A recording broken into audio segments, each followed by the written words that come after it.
জায়গার মধ্যে বন্দর বানান যায় এবং বন্দর হলে জায়গা ঠিক করে লিখে ইন্ডিয়ান ওইব ওইলি কক্সবাজার আরো দক্ষিণোত্তর শুরু করি পুরা জায়গা সারা বাংলাদেশের পক্ষতুন পুরা জায়গা তোমার এই এলাকার জায়গা সম্পূর্ণ পরিবর্তন হয়েছে ইয়ান হলে বহু রকমের চিন্তা ভাবনা করে আরো তারা লোক বুঝিস যাতে তাড়াতাড়ি কাজটা শুরু করে যায় বহুত বছর ধরে ঘুরে সরকারের হাতত একবার ফেললে সহজে বাই নয় এই ফেসল ফক্টরের ভিতর করেছে বেয়া গুণের এবার ফেস খুঁজতে আছে কিন্তু বাইরে অন্য যায় তুমি বাইর করি আর এখন ডলে কেনে খামান শুরু করে দন যায় ওইলে তৈলে ব্যাগ গুণ লাগে লাভ দেশের লাগে লাভ বিদেশের লাগে লাভ ব্যাগ গুণ লাভ জিয়ান কইতাম আসছিলাম যে ধরো আমরা বাংলাদেশের বিরাট সমুদ্র পাইলাম আমরা নেপালের মতো দেশে তার তখন সমুদ্র নাই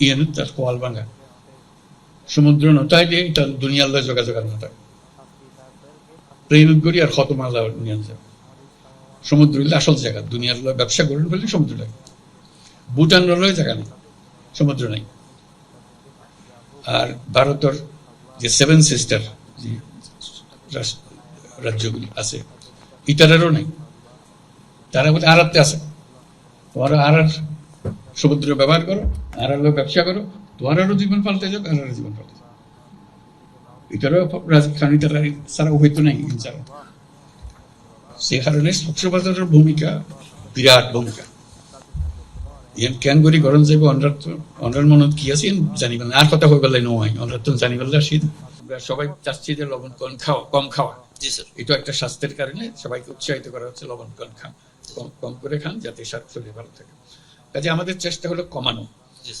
কিন্তু আমাদের শক্তি আছে উৎপাদনের তাহলে বাইরে যদি হয় এটা তো মস্ত বড় একটা খবর হবে এটা একটু দেখেন আমাদেরকে যোগাযোগ করেন দরদাম দেখতে হবে কারা তাদেরকে দেয় বলছি তো যারা ল্যান্ডলক কান্ট্রি যেমন নেপাল ভুটান তাদের তো লবণের সোর্স নাই তো অনেকটা খনিজ লবণ আছে অনেকে খনিজ লবণ হতে পারে আমার যেটা হলো যে যদি লবণ কেউ কেনে তাতে খোঁজ দিতে হবে আপনি কোথার থেকে কেনেন কি দামে কেনেন কোন কোয়ালিটির কেনেন আমাদেরটা একটু ভালো দামে সস্তা আমাদেরটা চেষ্টা করে দেখেন এইভাবে তো ব্যবসা হয় ব্যবসা তো আর নিজের থেকে হয়ে যায় না সেটা খোঁজ খবর নিয়ে একজনের খবর আরেকজনের কিনতে কাজে যে সমস্ত দেশের কথা বলছি সেই সমস্ত দেশে আপনারা আসা যাওয়া করেন সবসময় তাদের লোক এখানে আসে আপনারা বলছেন এরা পর্যটনের শহর তাদের দেশের লোক নিশ্চয়ই এখানে আসলেও দেশের একটু গল্প গুজব করা আর সমস্ত খবর তো এখন আজকে ইন্টারনেটে সব খবর পাওয়া যায় কাজে একটু করলে আপনারা একটু চেষ্টা করলে নিশ্চয়ই সবাই চেষ্টা করবে যে এটা রপ্তানি হোক কারণ দেশের একটা মূল্যবান জিনিস এটা আমরা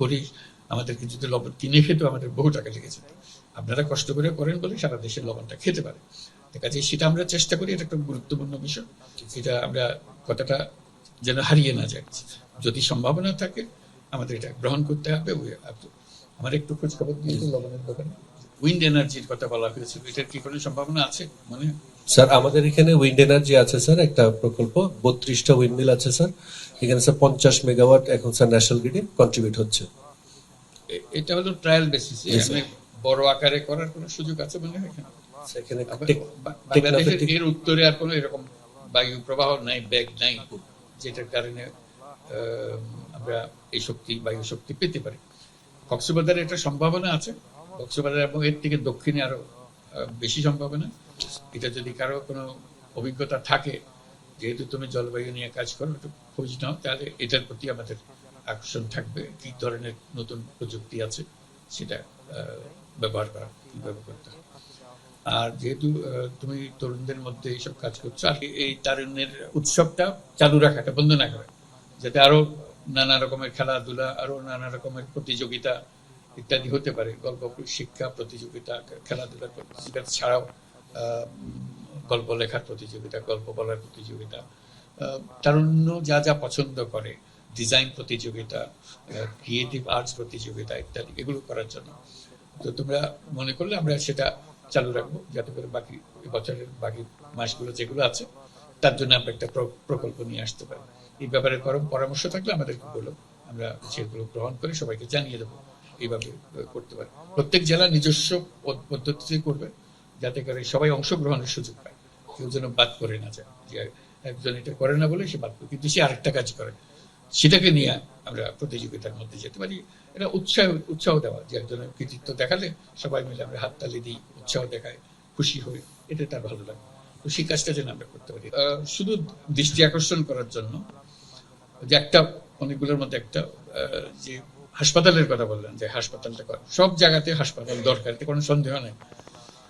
আমার পরামর্শ, আমি নিজে করেছি, আপনাদেরও পরামর্শ দিই, সরকারের জন্য অপেক্ষা না করে। সরকারের হাসপাতাল মানে আরেকটা বিপদের বোঝা আপনারা ঘাড়ে চাপবেন। এই ডাক্তার থাকবে না, ওষুধ থাকবে না, ওই থাকবে না, এর মধ্যে কেন যাবে? কক্সবাজারে কি লোকের অভাব আছে, টাকার অভাব আছে? আমাদের বলেন। দুই চারজন লোক একাই বলতে পারে আমি করো। এটা দান সব সূত্রে দেওয়ার জন্য না, যে বিনা পয়সা চিকিৎসার জন্য দেওয়া না। যা খরচ করছে খরচটা আদায় করেন, হলে জিনিসটা চলবে। আপনার টাকা আপনার কাছে ফেরত চলে আসবে, যেহেতু আপনি যে বিনিয়োগটা করেছেন, বিনিয়োগের টাকা আস্তে আস্তে ফেরত চলে আসবে। এটা হাসপাতাল চলতে থাকবে, যেহেতু মানুষ পয়সা দিয়ে করে, চিকিৎসাটা পায়। সরকারি চিকিৎসার সমস্যা হচ্ছে আপনি যেটা চাচ্ছেন সেটা পাচ্ছেন না, ডাক্তার নেই। আমাদের কাছে বহু হাসপাতাল করে আছে, কোন ডাক্তার নেই। তো এই খামোখা এত টাকা খরচ করে এরকম একটা যে দালান কোঠা বানাইয়া যন্ত্রপাতি বসে, এই কষ্টের মধ্যে যাওয়ার দরকার থেকে আমাদের সরকারের উপর এটা একদম ভরসা না করে। এটার থেকে ভরসা নিজের উপরে কাজ করলে কিন্তু অনেক দূরে গিয়েছে। আপনারা যদি আজকে এই মিটিংয়ে একজনে বলে যে আমি করব, আপনারা সবাই আমাদের সমর্থন দেন, আমি করবো, দেখবো যে হয়ে যাবে। এটা জায়গার কোনো অভাব নাই কাজে। আপনারা জানেন কি জন্য করতে হবে, কাজ করতে হবে। প্রত্যেকটা জিনিস, যত জিনিস প্রস্তাব করলেন, প্রত্যেকটা জিনিস নিজেদের উদ্যোগে এটা হওয়া সম্ভব। শুধু কাউকে না কাউকে ওই কোমর মেনে নামতে হবে যে আমি করবো। কক্সবাজারের লোকের একটা বৈশিষ্ট্য হলো, তারা মাথার ভিতরে একটা ঢুকলে এটা আর বের করা যায় না। কথা ঠিক নয়? কথা মাথার ভিতরে ঢুকে ফেললাম না পারিয়ে যাব, একবার ঢুকি গেল কিন্তু কই যাবে। ওনারা কই দন্তে সরকার এখনো হাম লাগতো না, আর ব্যাকিং করে ফেলেন। এই লবণের কথা হয়, ইনারা বুঝছো ব্যবসার কথা, সরকারের কি আছে, গভর্নর কি আছে? আর একটা বুদ্ধি কম সরকারের, তো আর বেশি বুঝি সরকার। সরকার তো কোনোদিন লবণ এক সিমটা লবণ কোনোদিন ফয়দা নেওয়া করে, আর তো বুঝছি আরা জানি লবণের কি জিনিস, কথার কথা বললাম। ব্যাকিং মানুষ ভালা বোঝে, যেহেতু নিযুক্ত গঠন করে সরকার, তো গঠন না করে হুকুম দেখালে দেখা যায় এটার কথা বুঝেন বড় মুশকিল। নিজের পরই ফুলে দুই চারজন আত্মরে গেলে বহুত কাম করে ফেলা যায়। এই চেষ্টা করেন দিল্লির কক্সবাজার এনে আজকে পর্যটন কেন্দ্র হইতাম চাইলে না, বললাম যে না, পর্যটনের কথা বারবার করার দরকার নেই। এবার আর বিরাট অর্থনৈতিক শক্তি কক্সবাজার, এই পুরা জিনিসের মেয়েরা খেয়াল করে। আমাকে একজনে বললো যে আমরা স্টারলিংক শুনছেন বোধহয় পত্র পত্রিকায়, যে একটা ইন্টারনেট ফেসিলিটি আমরা তৈরি করতেছি, যেটা ফাস্ট, খুবই দ্রুত গতির ইন্টারনেট। এই দ্রুত গতির ইন্টারনেট এই কয়েক মাসের মধ্যে এসে যাবে। এসে যদি যায়, কি ব্যবহার হবে? এইটার ব্যবহারের জন্য তরুণরা একেবারে এক পায়ে খাড়া, তাদের নিজস্ব জগৎ তারা তৈরি করে ফেলতে পারবে, যেহেতু এখন সারা দুনিয়ার সঙ্গে তাদের ইন্টারাকশন শুরু হয়ে যাবে। এর ফলে অনেক ব্যবসা বাণিজ্য সৃষ্টি হবে। আমাকে একজন জিজ্ঞেস করলো যে এই তো ব্যবসা বাণিজ্যের কতগুলো বড় বড় ব্যবসা সৃষ্টি হবে প্রযুক্তি ভিত্তিক, কোথায় নিয়ে যাবেন, কোন জায়গাতে এটা ফোকাস একত্রিত রাখবেন? তো আমি বলতেছিলাম এটা তো বাংলাদেশের কোনো জায়গায় যে কোনো হতে পারে। একজন বলছে কক্সবাজারে করবো, ভালো কথা। কক্সবাজার একদিন আপনারা পর্যটন করছেন, 2 দিন করবেন কক্সবাজার প্রযুক্তির শহর, প্রযুক্তির নগর হতে পারে। কে মানা করবে এটাতে, যদি আমরা এটা ধরে